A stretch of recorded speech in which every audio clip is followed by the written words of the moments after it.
এখানেই ঠিক এই মুহূর্তে দাঁড়িয়ে আপনার ভালোবাসার মানুষ আপনাকে নিয়ে কি ভাবছে। যারা এই মুহূর্তে এই শর্টসটা দেখছেন, আপনার পার্টনার, আপনার ভালোবাসার মানুষ আপনাকে নিয়ে কি ভাবছে ঠিক এই মুহূর্তে দাঁড়িয়ে। আচ্ছা, হ্যাংম্যানের এনার্জি। আচ্ছা, 7 অফ পেন্টিকলসের এখানে এনার্জি, 10 অফ ওয়ান্ডসের এনার্জি।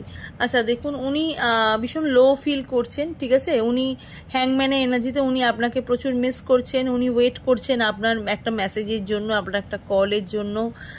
উনি আপনার সাথে কন্ট্যাক্টে আসতে চাইছেন। উনি সম্পর্কটার একটা উন্নতি চাইছেন, ঠিক আছে। উনি সম্পর্কটা আবার নতুন করে একটা স্টার্টিং চাইছেন এবং উনি আপনাকে নিয়ে প্রচুর ভাবছেন, দিন রাত ভাবছেন এবং উনি আপনার কাছে মোদ্দা কথা ফিরে যেতে চাইছে। এই মুহূর্তে দাঁড়িয়ে আপনার পার্টনার কিন্তু আপনার জীবনে ফিরে যেতে চাইছে। এবং আরেকটি কার্ড আমি যেটা নেব সেটা হচ্ছে সম্পর্কের একটা উন্নতি দেখতে পাচ্ছি। ওকে, পেজ অফ পেন্টিকলসের এখানে এনার্জি, আপনার সম্পর্কের একটা উন্নতি হচ্ছে।